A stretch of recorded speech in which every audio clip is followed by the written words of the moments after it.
Okay, ಈ ಕ್ಲಾಸಲ್ಲಿ ನಾವೇನು ಮಾಡೋಣ ಅಂತಂದರೆ ಮೂರನೇ ಆಂಗ್ಲೋ ಮರಾಠ ಯುದ್ಧದ ಬಗ್ಗೆ ನೋಡ್ತಾ ಬರೋಣ. ಸೊ ಈ ಹಿಂದಿನ ವಿಡಿಯೋದಲ್ಲಿ ನಾವು ಎರಡನೇ ಆಂಗ್ಲೋ ಮರಾಠ ಯುದ್ಧ ಹೇಗೆ ಆಯಿತು, ಆಮೇಲೆ ಯಾವ ರೀತಿ ಆ ಒಂದು ಯುದ್ಧ ಅಂತ್ಯವಾಯಿತು, ಸೊ ಅದರ ಪರಿಣಾಮ ಏನು ಎಂಬುದನ್ನು ನಾವು ನೋಡ್ತಾ ಬಂದೆವು. ಸೊ ಈ ಕ್ಲಾಸಲ್ಲಿ ನಾವೇನು ಮಾಡೋಣ ಅಂತಂದರೆ ಮೂರನೇ ಆಂಗ್ಲೋ ಮರಾಠ ಯುದ್ಧ. ಸೊ ಈ ಎರಡನೇ ಆಂಗ್ಲೋ ಮರಾಠ ಯುದ್ಧದಲ್ಲಿ ನಾವು ನೋಡಿದ ಹಾಗೇನೆ ಈ ಮರಾಠರ ಪೇಶ್ವೆ ಆದಂಥ ಎರಡನೇ ಬಾಜಿರಾವ್ ಏನು ಮಾಡಿದ ಅಂತಂದರೆ ಪೇಶ್ವೆಯ ಒಂದು ಅಧಿಕಾರವನ್ನು ಉಳಿಸ್ಕೊಳ್ಳೋ ಸಲುವಾಗಿ ಏನು ಮಾಡ್ತಾನೆ ಅಂತಂದರೆ ಬ್ರಿಟಿಷರ ಒಂದು ಸಹಾಯವನ್ನು ಕೇಳಿ ಇವನೇನು ಮಾಡ್ತಾನೆ ಅಂತಂದರೆ ಸಹಾಯಕ ಸೈನ್ಯ ಪದ್ಧತಿಯನ್ನು ಒಪ್ಕೊತಾನೆ. ಸೊ ಅದರ ಅಪೋಸಿಟ್ ಆಗಿಯೇ ಮರಾಠರ ಮನೆತನಗಳು ಇವನ ವಿರುದ್ಧವಾಗಿ ಏನು ಮಾಡ್ತಾರೆ ಅಂತಂದರೆ ದಂಗೆ ಹೇಳ್ತಾರೆ. ಸೊ ಬ್ರಿಟಿಷರು ಇವನನ್ನು ಉಳಿಸ್ಕೊಂಡು ಒಂದು ಮರಾಠರ ಪೇಶ್ವೆಯನ್ನಾಗಿ ಮಾಡಿರ್ತಾರೆ. ಸೊ ಇದನ್ನು ನಾವು ಏನು ಮಾಡ್ತೀವಿ ಅಂತಂದರೆ ಎರಡನೇ ಆಂಗ್ಲೋ ಮರಾಠ ಯುದ್ಧದಲ್ಲಿ ನೋಡ್ತಾ ಬಂದೆವು. ಓಕೆ, ಇನ್ನು ಮೂರನೇ ಆಂಗ್ಲೋ ಮರಾಠ ಯುದ್ಧ ಆಗೋಕ್ಕೆ ಕಾರಣ ಏನಪ್ಪ ಅಂತಂದರೆ, ಸೊ ನಾವು ಮೊದಲೇ ನೋಡಿದ ಹಾಗೆ ಎರಡನೇ ಬಾಜಿರಾವ್ ಏನು ಮಾಡಿದ ಅಂತಂದರೆ ಬ್ರಿಟಿಷರ ಎಲ್ಲ ಒಪ್ಪಂದಗಳನ್ನು ಒಪ್ಪಿಕೊಂಡ್ಬಿಟ್ಟು ಏನು ಮಾಡಿದಾನೆ ಅಂತಂತಂದರೆ ಸಹಾಯಕ ಸೈನ್ಯ ಪದ್ಧತಿಯನ್ನು ಒಪ್ಕೊಂಡಿದ್ದಾನೆ. ಪುನಃ ಒಪ್ಪಂದದ ಒಂದು ಪ್ರಕಾರ ಇವನೇನು ಮಾಡ್ಕೊಂಡಿದ್ದಾನೆ ಅಂತಂದರೆ ಎಲ್ಲ ಬ್ರಿಟಿಷರ ಒಂದಿಷ್ಟು ಹಕ್ಕುಗಳನ್ನು ಸವಲತ್ತುಗಳನ್ನು ಒದಗಿಸ್ತೀನಿ ಅಂಥೇಳಿ ಒಪ್ಕೊಂಡು ಏನು ಮಾಡ್ತಾನೆ ಅಂದರೆ ಬ್ರಿಟಿಷರ ಸಹಾಯವನ್ನು ಪಡಿತಾನೆ. ಸೊ ಇಲ್ಲಿ ಏನಾಗುತ್ತೆ ಅಂತಂದರೆ ಈ ಎರಡನೇ ಬಾಜಿರಾವ್ ಅಂದರೆ ಈ ಪೇಶ್ವೆಗೆ ಏನಾಗುತ್ತೆ ಅಂತಂದರೆ ಬ್ರಿಟಿಷರು ಪದೇ ಪದೇ ಪದೇ ಪದೇ ಇರೋ ಬರೋ ಎಲ್ಲ ಕಾನೂನುಗಳನ್ನು ತನ್ನ ಆಡಳಿತ ಒಂದು ಅವಧಿಯೊಳಗೆ ತನ್ನ ಪ್ರಾಂತ್ಯದೊಳಗೆ ಏನು ಮಾಡ್ತಾರೆ ಅಂತಂದರೆ ಹೊಸ ಹೊಸ ಹಕ್ಕುಗಳನ್ನು ಇವರು ಬ್ರಿಟಿಷರು ಪಡೆಯೋಗೋಸ್ಕರ ಹೊಸ ಹೊಸ ಯೋಜನೆಗಳನ್ನು ತಗೊಂಡು ಬರ್ತಾರೆ. ಸೊ ಇದರಿಂದ ಏನಾಗುತ್ತೆ ಅಂತಂದರೆ ಪೇಶ್ವೆಗೆ ಕಿರಿಕಿರಿ ಆಗುತ್ತೆ. ಸೊ ನಾನು ಇರಬೇಕಾದ್ರೂ ಕೂಡ ಇವ್ರು ನನ್ನ ಹೆಸರ ಮೇಲೇ ಏನು ಮಾಡ್ತಾ ಇದ್ದಾರೆ ಅಂತಂದರೆ ನನ್ನ ಅಧಿಕಾರವನ್ನು ಕಸ್ಕೋತಾ ಇದ್ದಾರೆ. ಸೊ ಇವ್ರ ಥರ ನಾನು ಹೇಳ್ಕೊಂಡು ಕೂತ್ರೆ ಅಥವಾ ಅವ್ರು ಹೇಳಿದಾಗ ನಾನು ಏನಾದ್ರು ಕೇಳ್ಕೊಂಡು ಕೂತ್ರೆ ಸೊ ನನ್ನನ್ನು ಏನು ಮಾಡ್ತಾರೆ ಅಂದರೆ ಇವರು ದುರುಪಯೋಗ ಪಡಿಸ್ತಾರೆ ಅಂತ ಹೇಳಿ ಏನು ಮಾಡ್ತಾನೆ, ಇವನು ಬ್ರಿಟಿಷರನ್ನು ವಿರುದ್ಧ ಮಾಡ್ಕೋತಾನೆ. ಸೊ ನೀವೆಲ್ಲ ಹೇಳ್ದಂಗೆಲ್ಲ ಕೇಳೋಕ್ಕಾಗೋದಿಲ್ಲ ಇಲ್ಲಿ ಅಂಥೇಳಿ ಎರಡನೇ ಬಾಜಿರಾವ್ ಏನು ಮಾಡ್ತಾನೆ ಅಂತಂದರೆ ಬ್ರಿಟಿಷರನ್ನು ವಿರೋಧಿಸ್ತಾನೆ. ಸೊ ಅವರ ಸಹಾಯವನ್ನು ಕೇಳ್ಕೊಂಡು ಅವ್ರ ಹತ್ರನ ಹೋಗ್ತಾನೆ. ಸೊ ಅವ್ರು ಇರೋ ಬರೋ ಎಲ್ಲ ರೂಲ್ಸ್ಗಳನ್ನು ಹಾಕೋದ್ರಿಂದ ಇವನು ಕಿರಿಕಿರಿಯಾಗಿ ಇವನು ವಾಪಸ್ ಬ್ರಿಟಿಷರಿಗೆ ಏನಾಗ್ತಾನೆ ಅಂತಂದರೆ ವಾಪಸ್ ಆಗ್ತಾನೆ. ಸೊ ಇದೇ ಸಂದರ್ಭದಲ್ಲಿ ಏನಾಗುತ್ತೆ ಅಂತಂದರೆ ಬ್ರಿಟಿಷರಿಂದ ಸೋಲನ್ನು ಅನುಭವಿಸಿದಂಥ ಬೋನ್ಸ್ಲೆ ಮಣಿತನ ಹೋಳ್ಕರ್ದವರು ಆಮೇಲೆ ಶಿಂದೆರು ಏನು ಮಾಡಿರ್ತಾರೆ ಅಂತಂದರೆ ಬ್ರಿಟಿಷರನ್ನು ಆಪೋಸಿಟ್ ಮಾಡ್ತಾನೆ ಇರ್ತಾರೆ, ಅಂದರೆ ಅವರನ್ನು ವಿರೋಧ ಮಾಡ್ಕೊತಾನೆ ಇರ್ತಾರೆ. ಆಮೇಲೆ ಇನ್ನೊಂದು ಪ್ರಮುಖವಾದಂತಹ ಮರಾಠರ ಮಣಿತನ ಆದಂತಹ ಬರೋಡದ ಗಾಯಕ್ವಾಡ್ ಇವರೇನಾಗಿರ್ತಾರೆ ಅಂತಂದರೆ ಇವರು ಬ್ರಿಟಿಷರಿಗೆ ಭಾಳ ಋಣಿಯಾಗಿರ್ತಾರೆ. ಇವರು ಬ್ರಿಟಿಷರಿಗೆ ತುಂಬಾ ಸಹಾಯವನ್ನು ಮಾಡ್ತಾ ಇರ್ತಾರೆ. ಸೊ ಇದನ್ನೇನು ಮಾಡ್ತಾನೆ ಅಂತಂದರೆ ಎರಡನೇ ಬಾಜಿರಾವ್ ಏನು ಮಾಡ್ತಾನೆ, ವಿರೋಧ ಮಾಡ್ತಾನೆ.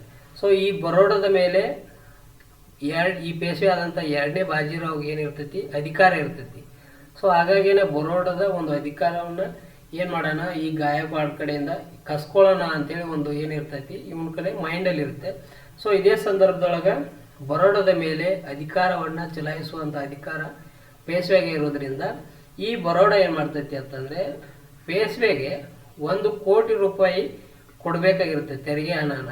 ಸೊ ಈ 1 ಕೋಟಿ ರೂಪಾಯಿ ಏನಾಗಿರಂಗಿಲ್ಲ, ಇವನು ಗಾಯಕ್ವಾಡ ಕೊಟ್ಟಿರೋದಿಲ್ಲ, ಬರೋಡದ ಗಾಯಕ್ವಾಡ ಏನು ಮಾಡಂಗಿಲ್ಲ, ಕೊಟ್ಟಿರೋದಿಲ್ಲ. ಸೊ ಇದನ್ನೇ ನೆಪವಾಗಿ ಇಟ್ಕೊಂಡು ಇವನು ಏನು ಮಾಡ್ತಾನೆ ಅಂತಂದರೆ ನೀನು ಬರೋಡದ ಗಾಯಕ್ವಾಡ ಒಂದು ಸ್ಥಾನದಿಂದ ತೆಗೆದಾಕಿ ಇಲ್ಲಿ ಯಾರನ್ನ ನಿಲ್ಲಿಸ್ತಾರೆ ಅಂತಂದರೆ ತ್ರಿಯಂಬಕಣ್ಣನ ಏನು ಮಾಡ್ತಾರೆ ಅಂತಂದರೆ ಬರೋಡದ ಒಂದು ಅಧಿಕಾರವನ್ನು ನೀನು ನೋಡ್ಕೋ ಅಂಥೇಳಿ ಈ ಬರೋಡದ ಗಾಯಕ್ವಾಡನ ಬದಲಾಗಿ ಈ ಸ್ಥಳದಲ್ಲಿ ತ್ರಿಯಂಬಕನನ್ನು ಪೇಶ್ವೆ ನೇಮಕ ಮಾಡ್ತಾನೆ.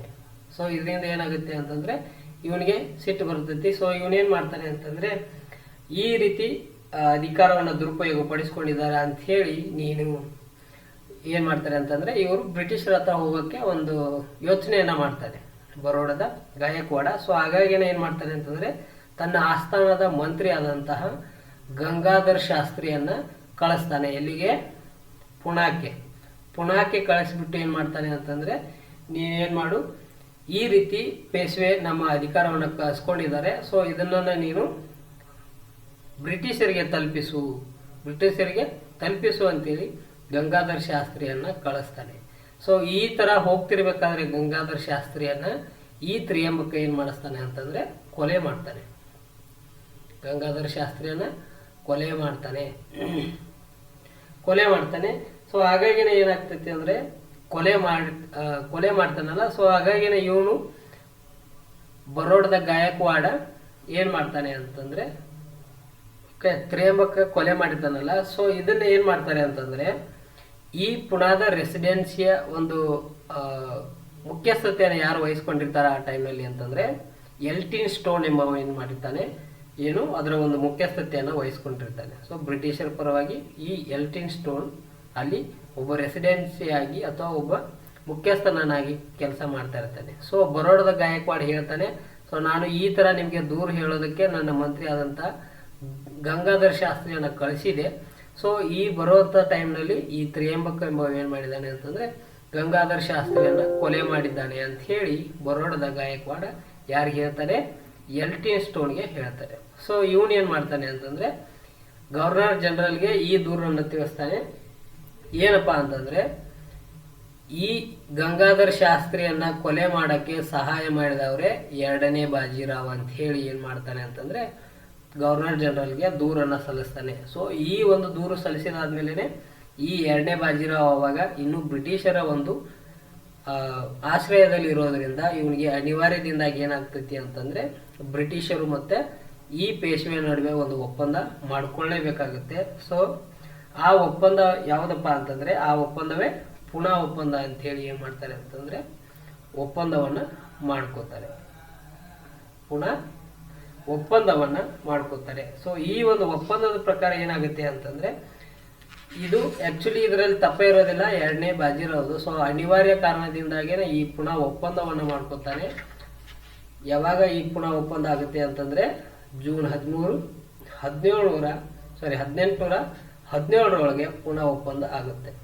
ಓಕೆ, ಈ ಒಂದು ಸಮಯದಲ್ಲೇನೆ ಏನ್ ಮಾಡ್ತಾ ಇರ್ತಾರೆ ಅಂತಂದ್ರೆ ಬೋನ್ಸ್ಲೆ ಆಮೇಲೆ ಹೋಳ್ಕರ್ ಮಣಿತನ ಆಮೇಲೆ ಸಿಂಧರ ಮಣಿತನದವರು ಬ್ರಿಟಿಷರ ವಿರುದ್ಧ ಏನ್ ಮಾಡ್ತಾರೆ ಅಂತಂದ್ರೆ ದಂಗೆ ಹೇಳೋದಕ್ಕೆ ರೆಡಿ ಆಗಿರ್ತಾರೆ. ಸೊ ಆ ಟೈಮ್ನಲ್ಲಿ ಸೊ ಈ ಒಂದು ಸಮಯದಲ್ಲಿ ಏನಾಗುತ್ತೆ ಅಂತಂದ್ರೆ ನಂದು ತಪ್ಪಿಲ್ಲ ಅಂದ್ರೂ ಕೂಡ ಯಾರಿಂದಾಗಿ ನಾನು ಒಪ್ಪಂದ ಮಾಡ್ಕೊಳ್ಳೋದಾಗಾಯಿತು, ನನ್ನ ಬಗ್ಗೆ ಸುಳ್ಳು ಸುದ್ದಿ ಯಾರಿಗೆ ಒಪ್ಪಿಸಿದ್ರು ಗವರ್ನರ್ ಜನರಲ್ಗೆ ಅಂತಂದ್ರೆ ಎಲ್ಟಿನ್ ಸ್ಟೋನ್ ಏನ್ ಮಾಡಿದ, ನನ್ನ ಬಗ್ಗೆ ಸುಳ್ಳು ಸುದ್ದಿಯನ್ನು ಎಬ್ಬಿಸಿ ಏನ್ ಮಾಡಿದ ಅಂತಂದ್ರೆ ಪುನಃ ಒಪ್ಪಂದ ಮಾಡ್ಕೊಳ್ಳೋ ಹಾಗೆ ಮಾಡಿದ ಅಂತ ಹೇಳಿ ಎರಡನೇ ಬಾಜಿರಾವ್ ಅಥವಾ ಪೇಶ್ವೆಗೆ ಏನಾಗುತ್ತೆ ಅಂತಂದ್ರೆ ಇವನ ಮೇಲೆ ಸಿಟ್ಟು ಬರುತ್ತೆ. ಹೌದಾ, ಇವನ ಮೇಲೆ ಬಂದಂತಹ ಸಿಟ್ಟನ್ನ ತೀರಿಸ್ಕೊಳ್ಳೋ ಸಲುವಾಗಿ ಏನಾಗುತ್ತೆ ಅಂತಂದ್ರೆ ಇವನು ಎರಡನೇ ಬಾಜಿರಾವ್ ಅಥವಾ ಪೇಶ್ವೆ ಏನ್ ಮಾಡ್ತಾನೆ ಅಂತಂದ್ರೆ ಪೂನಾದ ಒಂದು ಮುಖ್ಯಸ್ಥತೆ ಎಲ್ಟಿನ್ ಸ್ಟೋನ್ಗೆ ಇರುತ್ತಲ್ಲ. ಸೊ ಇವನ ಮೇಲೆ ಸಿಟ್ಟು ತೀರಿಸ್ಕೊಳ್ಳೋ ಸಲುವಾಗಿ ಇವನ್ ಏನ್ ಮಾಡ್ತಾನೆ ಅಂತಂದ್ರೆ ಪೂನಾದ ರೆಸಿಡೆಂಟ್ ಅವ್ರ ಏನ್ ಬಿಲ್ಡಿಂಗ್ ಇರುತ್ತಲ್ಲ ಆ ಬಿಲ್ಡಿಂಗ್ ಮೇಲೆ ಏಕಾಏಕಿ ದಾಳಿ ಮಾಡಿ ಈ ಬಿಲ್ಡಿಂಗ್ ಅನ್ನ ಏನ್ ಮಾಡ್ತಾನೆ ಅಂತಂದ್ರೆ ಸುಟ್ಟು ಬಿಡ್ತಾನೆ. ಸೊ ಈ ಒಂದು ದಾಳಿ ಒಳಗೆ ಎಲ್ಟಿನ್ ಸ್ಟೋನ್ ಏನ್ ಮಾಡ್ತಾನೆ ಅಂತಂದ್ರೆ ಪರಾರಿಯಾಗಿ ಓಡಿ ಹೋಗ್ಬಿಡ್ತಾನೆ. ಆವಾಗ ಪುನಾದ ಒಂದು ಏನಾಗುತ್ತೆ, ಪುನಃ ಇವಾಗ ಪೇಶ್ವೆಗಳ ಒಂದು ವಶವಾಗಿಬಿಡ್ತೈತಿ. ಸೊ ಈ ರೀತಿ ಏನ್ ಮಾಡಿದ್ರು, ಪೇಶ್ವೆಗಳು ವಶಪಡಿಸಿಕೊಂಡದ್ದು ಬ್ರಿಟಿಷರಿಗೆ ಗೊತ್ತಾದ್ಮೇಲೆ ಮತ್ತೆ ಏನ್ ಮಾಡ್ತಾರೆ ಅಂತಂದ್ರೆ ಕಿರ್ಕಿ ಕದನವನ್ನ ಮಾಡ್ತಾರೆ. ಕಿರ್ಕಿ ಕದನ ಮಾಡಿ ವಾಪಸ್ ಪುಣಾವನ್ನ ಬ್ರಿಟಿಷರು ವಶಪಡಿಸ್ಕೊತಾರೆ. ಸೊ ಈ ಒಂದು ಸಮಯದಲ್ಲೇ ಏನಾಗುತ್ತೆ ಅಂತಂದ್ರೆ ನಾಗ್ಪುರದ ಅಪ್ಪ ಸಾಹೇಬ್ ಆಮೇಲೆ ಇಂದೋರ್ನ ಹೋಳ್ಕರ್ ಅವರು ಏನ್ ಮಾಡ್ತಾರೆ ಅಂತಂದ್ರೆ ಬ್ರಿಟಿಷರ ಮೇಲೆ ಯುದ್ಧ ಮಾಡಕ್ಕೆ ರೆಡಿ ಆಗ್ತಾರೆ. ಯುದ್ಧವನ್ನು ಕೂಡ ಘೋಷಣೆಯನ್ನು ಮಾಡ್ಕೋತಾರೆ. ಸೊ ಯುದ್ಧ ಮಾಡಲು ರೆಡಿಯಾದಂತಹ ನಾಗ್ಪುರದ ಅಪ್ಪ ಸಾಹೇಬ್ನ ಬ್ರಿಟಿಷರು 1817 ನವೆಂಬರ್ ತಿಂಗಳೊಳಗ ನಾಗ್ಪುರದ ಬಳಿ ಸಿತಾಂಡ್ಲಿ ಎಂಬ ಕದನದೊಳಗ ಏನ್ ಮಾಡ್ತಾರೆ ಅಂತಂದ್ರೆ ಸೋಲಿಸ್ಬಿಡ್ತಾರೆ. ಯಾರನ್ನ? ನಾಗ್ಪುರದ ಅಪ್ಪ ಸಾಹೇಬನನ್ನು. ಸೊ ಈಗ ನಾಗ್ಪುರದ ಅಪ್ಪ ಸಾಹೇಬ ಈ ಯುದ್ಧದೊಳಗೆ ಏನ್ ಮಾಡ್ತಾನೆ ಅಂತಂದ್ರೆ ಜೋಧ್ಪುರಕ್ಕೆ ಓಡೋಗ್ಬಿಡ್ತಾನೆ ಜೀವವನ್ನ ಕಾಪಾಡ್ಕೊಳ್ಳೋ ಸಲುವಾಗಿ. ಆಮೇಲೆ ಇನ್ನೊಬ್ಬರು ಬ್ರಿಟಿಷರ ವಿರುದ್ಧ ಯುದ್ಧ ಮಾಡಕ್ ರೆಡಿ ಆಗಿರ್ತಾರಲ್ಲ ಅವರು ಇಂದೋರ್ ಹೋಳ್ಕರ್ ಅವರು. ಇಂದೋರ್ನ ಹೋಳ್ಕರ್ ಅವರು ಏನು ಮಾಡಿರ್ತಾರೆ ಅಂತಂದರೆ ಯುದ್ಧ ಮಾಡೋಕ್ಕೆ ರೆಡಿಯಾಗಿರ್ತಾರೆ. ಇವರನ್ನು ಕೂಡ ಬ್ರಿಟಿಷರು ಡಿಸೆಂಬರ್ 21, 1817 ಮಹಿಪುರದ ಬಳಿಯಲ್ಲಿ ಏನು ಮಾಡ್ತಾರೆ ಅಂತಂದರೆ ಇವರನ್ನು ಸೋಲಿಸಿಬಿಡ್ತಾರೆ.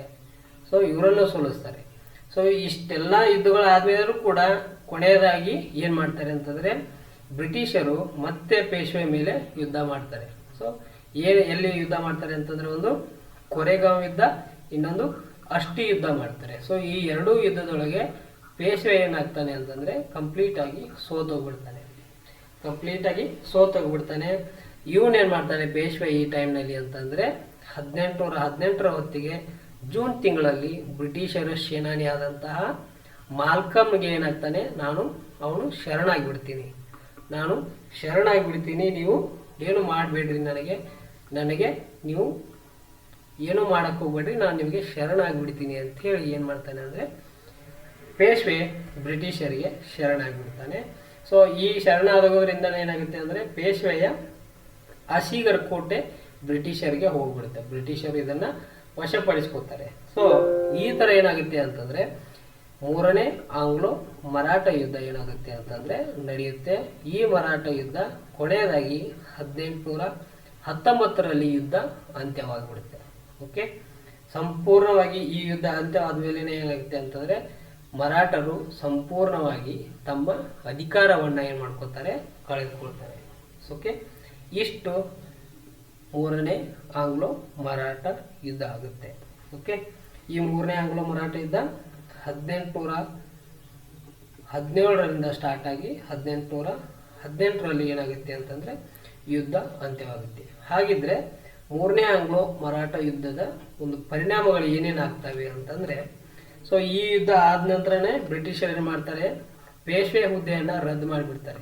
ಇನ್ಯಾವ ಪೇಶ್ವೆಯನ್ನು ನಾವೇನು ಮಾಡೋದು ಬೇಡ, ನೇಮಕ ಮಾಡೋದು ಬೇಡ, ಈ ಯುದ್ಧವನ್ನು ಏನು ಮಾಡೋಣ ಅಂತಂದ್ರೆ ರದ್ದು ಮಾಡಿಬಿಡೋಣ ಅಂಥೇಳಿ ಈ ಯುದ್ಧ ಮುಗಿದಾದ ನಂತರ ಪೇಶ್ವೆ ಹುದ್ದೆಯನ್ನು ರದ್ದು ಮಾಡಿಬಿಡ್ತಾರೆ. ಪೇಶ್ವೆ ಒಂದು ಜಾಗಕ್ಕೆ ಏನಿರ್ತಾರಲ್ಲ, ಎರಡನೇ ಬಾಜಿರಾವ್, ಈ ಎರಡನೇ ಬಾಜಿರಾವ್ಗೆ ಏನು ಮಾಡ್ತಾರೆ ಅಂತಂದರೆ 8 ಲಕ್ಷ ರೂಪಾಯಿ ಪೆನ್ಷನನ್ನು ಕೊಡ್ತಾರೆ. ಪೆನ್ಷನ್ ಕೊಟ್ಟು ನೀನು ರೆಸ್ಟ್ ಮಾಡಿ ಹೋಗಿ ಮನೆಗೆ ಅಂಥೇಳಿ ಈ ಪೇಶ್ವೆಯನ್ನು ಏನು ಮಾಡ್ತಾರೆ ಅಂತಂದರೆ ಆ ಹುದ್ದೆಯಿಂದ ರದ್ದು ಮಾಡಿ ಅವನ ಮನೆಗೆ ಕಳಿಸಿಬಿಡ್ತಾರೆ. ಸೊ ಆಗಿದ್ಮೇಲೆ ಈ ಮರಾಠರ ಇವಾಗ ನಾನು ಪೇಶ್ವೆ ಹುದ್ದೆಯನ್ನು ರದ್ದು ಮಾಡಿಬಿಟ್ರೆ ಮರಾಠರು ನಮ್ಮ ಮೇಲೆ ಪದೇ ಪದೇ ಏನು ಮಾಡ್ತಾರೆ, ತಮ್ಮ ಥರ ಉಳಿಸ್ಕೊಳ್ಳೋ ಸಲುವಾಗಿ ನಮ್ಮ ಮೇಲೆ ಯುದ್ಧನೇ ಮಾಡ್ತಾರೆ ಇವರು.